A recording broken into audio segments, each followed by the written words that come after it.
खराब झालेली आहे आणि तुमची समारोपाची सभा आहे उद्या तुमच्याकडे सभा आहे, अशात पवारसाहेबांची तब्येत खराब झालेली आहे, तर काय सांगतात?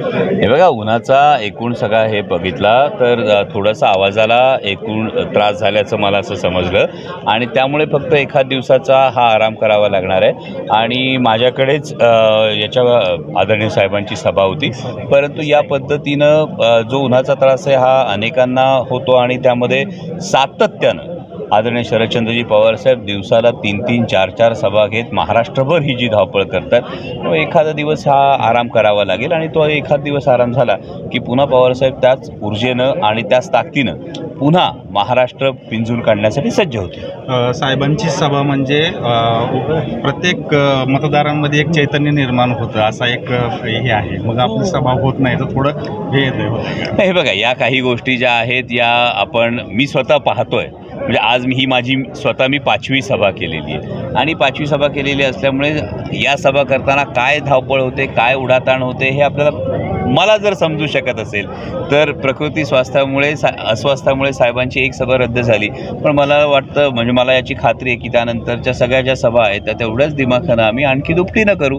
त्यामुळं लगेच विरोधकांनी खुश होण्याचं कारण नाही. मुळात आमच्याकडे विरोधक जे आहेत शिरूर लोकसभा मतदारसंघामध्ये मुळात तेच डमी उमेदवार असल्यामुळे आणि ते कदाचित आता माघारीच्या विचारात असतील, कारण त्यांनी मला आव्हान दिलं होतं की 15 वर्ष शिरूर लोकसभा मतदारसंघातल्या मायबाप जनतेनं त्यांना निवडून दिल्यानंतर स्वतःच्या कंपनीचं उखळ पांढरं होणारे प्रश्न त्यांनी विचारले, याचा पुरावा दाखवा. मी पुरावा दाखवला आहे आणि आता माननीय महोदय त्यांच्या कंपनीच्या वेबसाईटवर सबमरीन म्हणजेच पाणबुडी हा जर विषय असेल आणि जर माजी खासदार म्हणायला लागले असतील की माझा काय पाणबुड्या बनवण्याचा व्यवसाय आहे का, तर मला वाटतं की या पद्धतीनं कुठेतरी शब्द फिरवण्याचं काम ते करतायत आणि त्यामुळे त्यांनाही थोडासा अवधी मिळेल.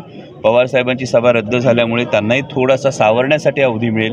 माघार केव्हा आणि कशी घ्यायची हे ठरवण्यासाठी त्यांना अवधी मिळेल. एक प्रश्न असा, कांदा निर्यात बंदी उठवली गेली तर कसं पाहतात? कांदा निर्यात बंदी जी उठवली ही फसवी निर्यात बंदी उठवली. आपणही सगळेजण जाणता प्रत्येक मेट्रिक टनवर $550 हा आधी चार्ज आहे आणि 40% निर्यात शुल्क आहे. हे जर बघितलं तर जागतिक बाजारपेठेमध्ये कांदा ज्या किमतीला उपलब्ध होतो, म्हणजे इजिप्तचा कांदा हा साधारणतः 35 रुपयाला उपलब्ध होईल, श्रीलंकेचा कांदा हा 50-55 रुपयाला उपलब्ध होईल, पाकिस्तानचा कांदा हा 60 रुपयाला उपलब्ध होईल, परंतु या पद्धतीचं $550 शुल्क त्याच्यावर 40% निर्यात शुल्क पाहिलं तर भारतीय कांद्याची जागतिक बाजारपेठेत वाहतूक खर्च जमा होऊन त्याची किंमत ही साधारणतः 65 ते 70 रुपये होईल. स्वाभाविक इतर देशांचा कांदा हा व्यापाऱ्यांकडून जागतिक बाजारपेठेत खरेदी केला जाईल. त्यामुळे ही जी निर्यात बंदी उठवल्याचं केंद्र सरकार सांगतंय ही शेतकऱ्यांच्या आणि व्यापाऱ्यांच्या डोळ्यातली धूळफेक आहे. महाराष्ट्रात जे आहेत पंतप्रधानांपासून 7-8 मुख्यमंत्री आणि इतर प्रमुख नेते आहेत त्या सतत सभा घेतात, कुठेतरी महाराष्ट्रातनं धक्का दिसतोय का?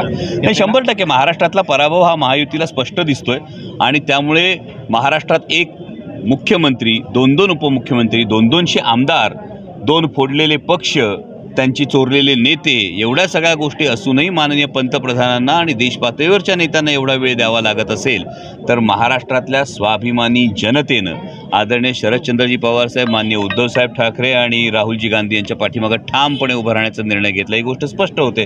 त्यामुळे एवढी धावाधाव करावी लागते. मोदींच्या भाषणातनं विकासाचा मुद्दा गायब होऊन आता जे आहे ते हिंदू मुस्लिमांचा मुद्दा प्रखरतेने दिसून येत आहे. एकंदरीतच लोकांचा विश्वास उडाला आहे का विकासाच्या मुद्द्यावरून?